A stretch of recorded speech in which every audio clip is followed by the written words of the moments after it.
Hello, good afternoon. This one will be our online recorded class session for MIS. So we will be talking about business telecommunications. We have four subtopics. We have telecommunication and networks, applications on business transaction processing system, and operational information systems. So this SCORM presentation, you can browse this one in your ELMS. You could also browse your handout for further details of this discussion, and you may comment down below your questions later. Okay, so let's start. What is a telecommunication? Okay, so to make it simple, when you say telecommunication, this one involves sharing information over a distance. Okay, and then this one uses technology as its platform for receiving and sending.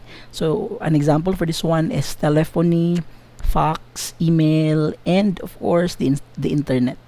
So the process of telecommunication still follows the basic process of communication, wherein it has a message, it has a channel, it has a sender, it has a receiver, and of course it provides feedback afterwards. Okay, it just so happened that telecommunication uses a technological platform for it to be done. Okay, so next we have here types of telecommunication. So again, yung types of telecommunication is dependent on who sends the message, who receives the message, how the message is being conveyed, how the message is being transferred, how the message is being received, and of course, what type of information is being circulated over a particular organization. So the first one will have the internal downward. This one is very common. So this one, the information comes from managers and superiors and is cascaded down through the different department until it reaches the recipient. So for example, a manager would want to send a memo to a particular employee who's under a particular department. Of course, since it's internal downward, the information will be coming from the manager and it will be transmitted to the department head, and then the department head will be the one to provide communication to the employee. Okay, so that's internal downward. Now, we also have the counterpart of it, which is the internal upward. Pag internal upward naman, for example, is that the information is coming from the department level, and then it will be brought up to the managerial or executive level. So an example for this one is that if a particular employee or department would want to or propose a budget for a particular project, so what they would do is that an employee will write a proposal for it. It will be reviewed by the department head, and the department head will endorse it to the executive, and then the executive branch or the people who are on it will be the one to decide whether it will be approved or not. So that's how you do internal upward. So again, yung pagkakaiba nila is that sa internal, it comes from the executive branch papuntang department level, yung sa pinakamababa sa department level. Tapos, pag internal upward naman is that the request or the information is coming from the department level papuntang executive branch. Okay? So that's the difference between the two. I hope I'm understood with that. The other two, we have the internal lateral. Pag internal lateral naman, this one is a telecommunication among employees with the same level or the same who are placed in the same department. So telecommunication between co-workers and co-members, wherein it encompasses cross-department communication. So if you could notice here in the illustration, this one illustrates a group of employees sending a group of employees with a certain information. Okay, now we have here a type of telecommunication that addresses business. We have here external. So sa external naman is that it's an information or a communication coming from the organization and will be sent to the outside for outside or public consumption. So this involves sending messages or communication to customers, prospects, vendors, or partners. Okay, so for example, an example for this one are advertisements, business pitch, diba? Those are example of how an external telecommunication works. Okay, so I hope I'm clear with that one. So any question for telecommunication, you may comment it down below. Okay. Next, let's proceed with networking. So this networking that is being focused here is the telecommunication networking. So, and then it's specified on the business sense. Okay. Telecommunication networking pertains to employable method that a business organization can use to disseminate information. So the purpose of telecommunication networking is for the information coming from the company to be to reach its potential possible customers, and kumbaga yung purpose nito is that the wider they can reach it, the more they can do business, or the more business they can provide to people. Okay, the more they what they call this one, the more numbers they reach in terms of engagements, impressions, the more they can provide business to a lot of people. So yan yung purpose ni telecommunication networking. And of course, in a business, putting it in a business organization, it means that the connectivity of a business is, kumbaga, not rarely, but it intentionally specifies na they are after for prospect clients, branches, and departments to streamline specific processes or tasks. So ibig sabihin, if telecommunication networking will be implemented in a business or an organizational sense, it means na there will really be part of there will be parts of the operations that will be wherein telecommunication networking will be incorporated. Okay, so yan yung purpose, tapos yan yung approach ni telecommunication networking. Basta yung goal nila dito is that the streamline of communication is very open, and then walang hindrance, kumbaga. Tapos yung on the business prospect naman is that they could reach more people. Okay, yan yung sa telecommunication networking. Next, we have here types of telecommunication networks. So the first one is yung wheel. The wheel, this is a type of telecommunication wherein one person receives the communication, and then he or she will be the one who will be in charge of disseminating it. Though it's really efficient because kung ano yung nare-receive will be disseminated, it will be inefficient if the person who's receiving it will not be as responsible enough for disseminating it. That's why when you do wheel network, it should be like it will be tagged onto a particular officer or designated or appointed to a particular person. Sir, you will be the information officer, and this is your job. Your job is to receive communications and of course disseminate the communication to the people concerned. Okay? Yan yung approach para, what do you call this one, para ma-address yung problem. Okay? Kinakailangan, when a wheel network is implemented, the person who will be designated or appointed will be responsible enough in doing his or her job, because any failure on his or her part will be a failure to the whole network. Okay? You also have it here yung sa chain.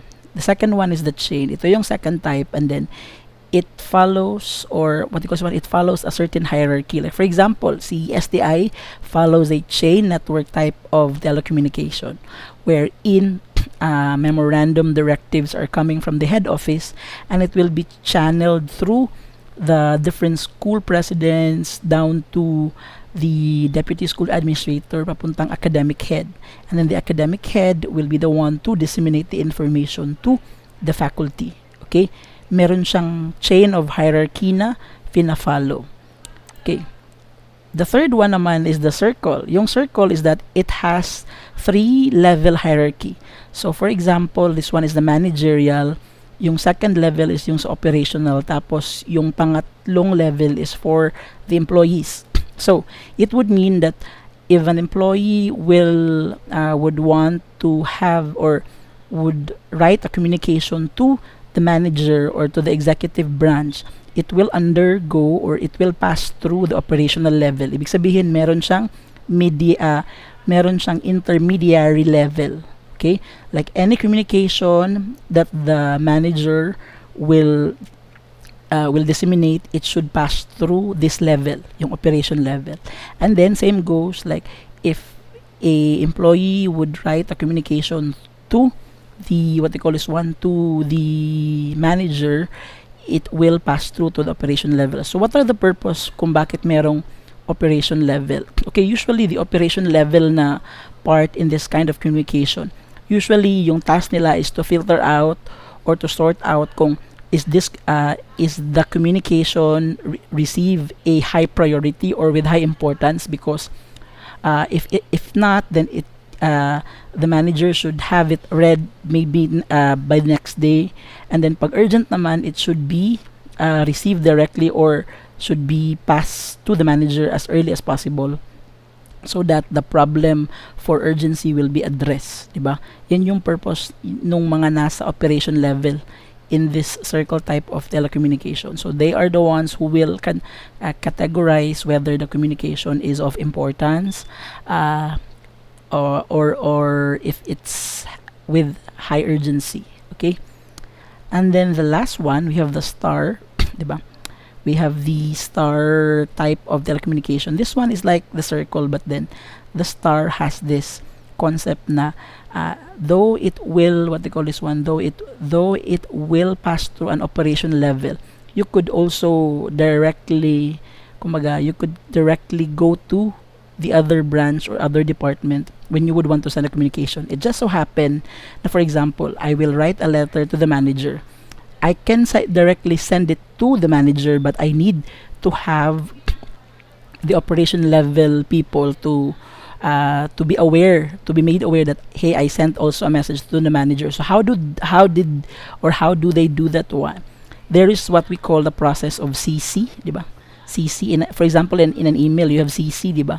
So you send it to the manager, but then you have it CC it with the operation level para alam nila na, okay, this particular employee sent a letter to the manager on this particular date. So alam din nila yung mga nangyayari. Same goes happen if the manager will reply. The manager will reply to your letter, but then they will add or they will CC the operation level para the operation level will also know na, okay, nag-reply si manager. Okay?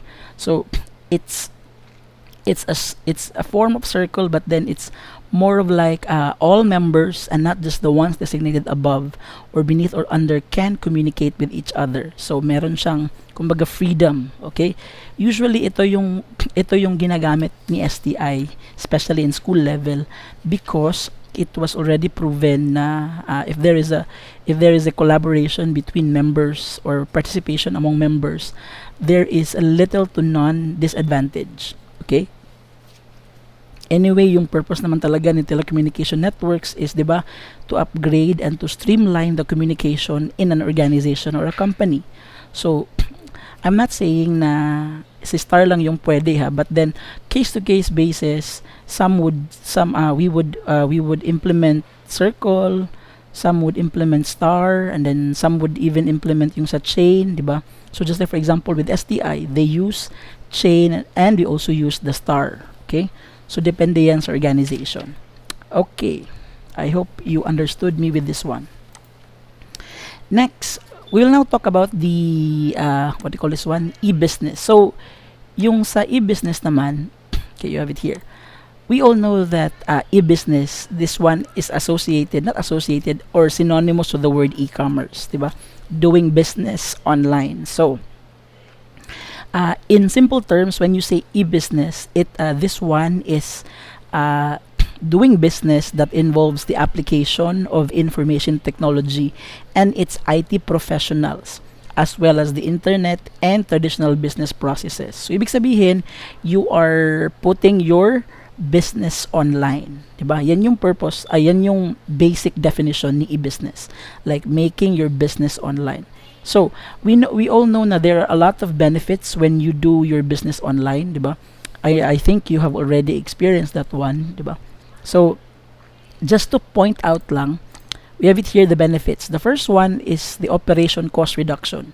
So those businesses who implements e-business have this kind of benefit wherein online connectivity allows the use of some convenient technology such as email and messaging, which serves and saves the enterprise from incurring charges. Okay, so usually if yung purpose ni e-business tapos in the concept of operation cost reduction is that the more you become aware of what's happening in your business, the more that you know what's the sales, what are the communications coming through and out from the business, you will have to what they call one, you have better decisions in doing business. Like there will be some expenses, 'di ba? Na there will be some expenses that you could avoid, 'di ba? And then with that one, usually when you put e-business or when you implement e-business in your current business, there will be some cost cutting. Ibig sabihin, there will be some manpower reduction. Like ito kaya na itong gawin ni, like for example, you don't need someone to what do you call this one, you don't need a physical store and a store in charge if you will have your business or if you will display your products in a website, 'di ba? Hindi mo na kailangan ng magbabantay. So that's cost reduction also. Next, you have customer service efficiency. So since it's already in the internet, expected na your reach, your speed and reliability in terms of providing customer service is of course upgraded. So in terms of reach, 'di ba? Let's face it. The reality has na everyone has already access to internet, 'di ba? Whether it be slow or mabilis, but still everyone has access to the internet. And then in terms of speed, the speed that is being discussed or being pointed out on this concept is that yung speed of delivering information. Like for example, in a normal setup, if you would ask for a quota for a particular product, you would wait for maybe half a day or you would come back tomorrow for the quota. But with this kind of e-business, you can just have the result in just a click of a button, 'di ba? You just need to type anything, a particular parameter, and then you'll be provided with how much does it cost if I buy this one, 'di ba? So ganyan. Tapos yung reliability. Remember, in a business process, the less human interaction, the less it would be kumbaga prone to errors, 'di ba? Yan talaga yung concept naman. Like the less it will kumbaga merong human intervention, the less na meron siyang error in information. Okay? And then since e-business provides wider reach, of course, it provides wider market. So for example, when you have your product in Shopee or in Lazada, it's not only limited to Philippines, but also it opened doors for international trading, 'di ba? With this one also, you are no longer kumbaga restricted to a particular market or clients, but with this one, you are kumbaga those people who doesn't know your product yet will have an information about it and might be a possible lead for you to turn them into your future customers. Okay? So ayun.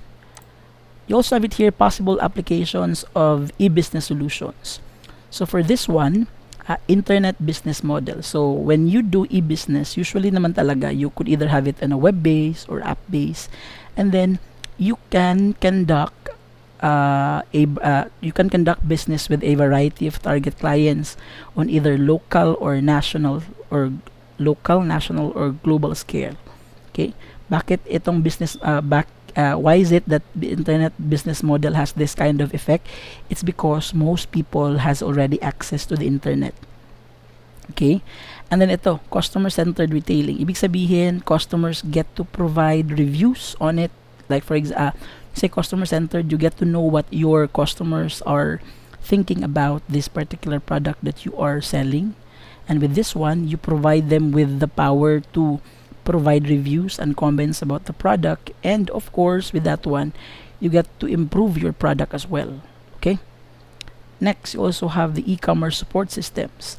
This one is providing new platform in, for example, in payment transactions, diba?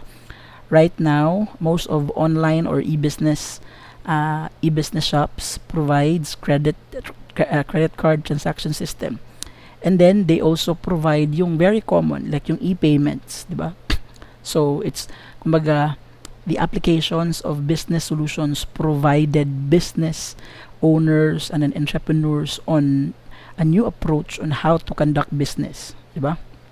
So if nung una people would prefer physical store, right now people would prefer website, they would prefer any platform wherein they can sell their business, diba? So it's a big difference talaga. Next, we'll have the TPS. So this one is another kind of what they call this one, an MIS. So this one is actually I'm not saying it's obsolete, but this one is the earliest forms of MIS, diba? Yung TPS, Transaction Processing System. So their primary purpose is to record, process, validate, and store transactions.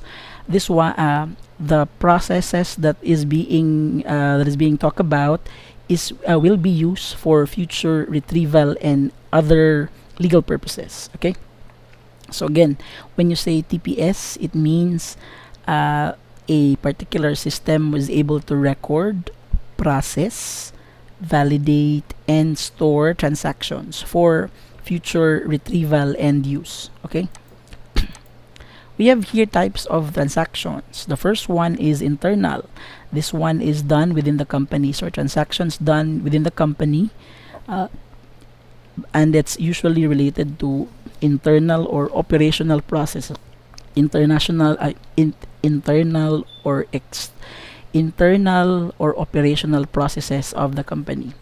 Pag external naman, this transaction involves the organization and then its related entities. Like for example, an organization that sells a particular product will have an external entity with the customers. Okay, so that's an example. So what are the characteristics for a particular information system to be considered as a transactional processing system? We have here 6. We have transaction recording. Okay.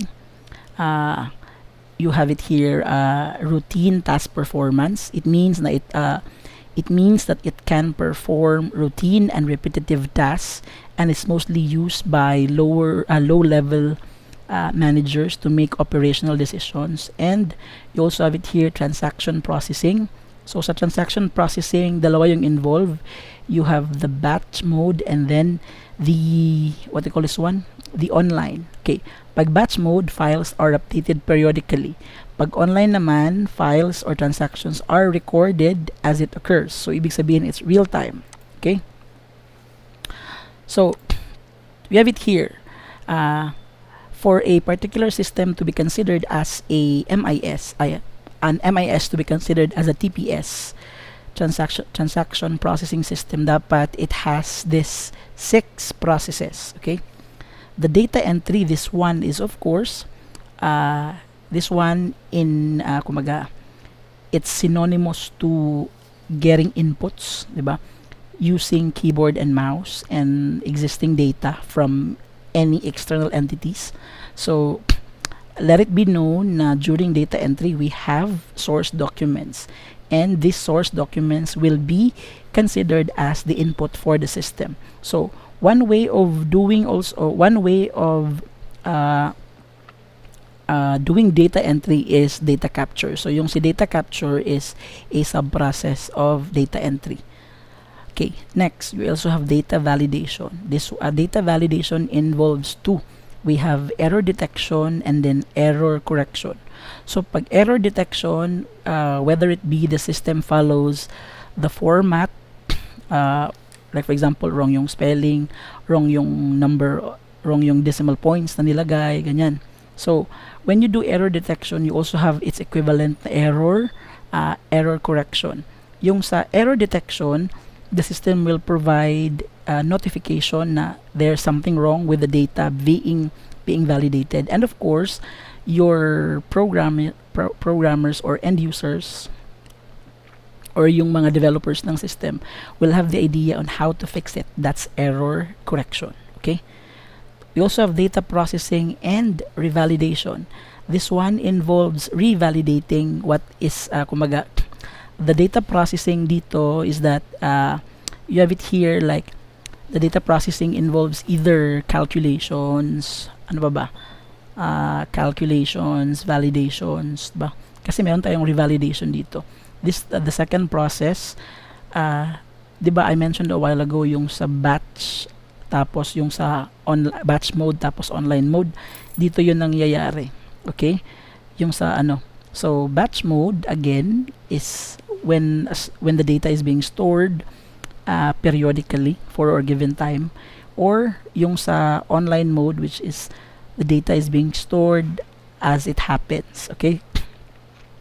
Pag data storage naman, this talks about what kind of device should be used, diba? Like, will the system be able to cater or accommodate a particular data na pwede lang gamitin is yung flash drive or yung hard disk or yung we need to really get a bigger device for storage, okay? So the system should be able to address this one. And of course, yung output generation. This one is providing the end users the reports they need. And of course, it could either be printed like physical, and of course, it could either be in the form of digital, wherein forms, diba? Pwedeng digital forms, kumbaga.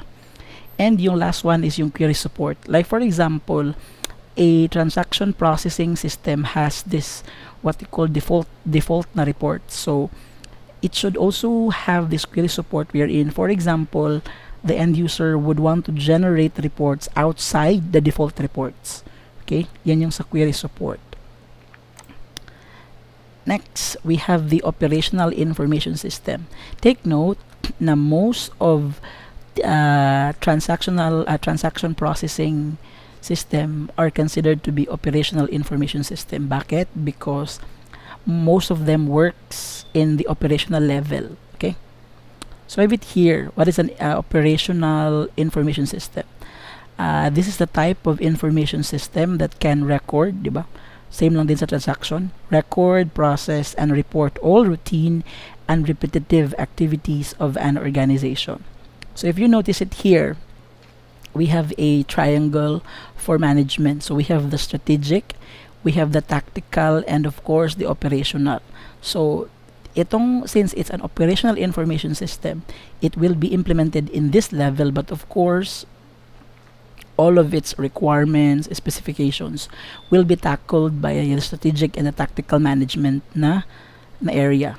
Okay, so implementation of OIS is in this area. Okay, diba? Pansin nyo, sa strategic management, it's still unstructured. Pagdating sa tactical management, meron na tayong semi-structured type of IS. And then pagdating naman sa operational management, since it's already, during sa tactical management, it's already tested, and then meron tayong pilot testing, diba? Dito sa tactical management. Of course, most of the errors will be addressed on this one, and then it will now be implemented in the operational level, wherein most of the end users are in this area. Okay, so we have here advantages of an operational information system. We have the reduced cost, diba? That's very basic. There will be since it's already repetitive, since it's already operational, there will be processes na hindi na kinakailangan ng tao na pwede nang i-address ng OIS. And of course, with OIS, most of the tasks will have an increased speed, diba? Kasi meron na tayong help from a system. And of course, increased accuracy, because most of its transactions will be no longer under human intervention, but rather with the system. And remember, pag system, it's usually rule-based, diba? Kung ano lang yung nilagay nyo, yan yung gagawin niya. Okay, no other than that. And of course, increased data for decision making. Most of the operational IS na available in the market provides really good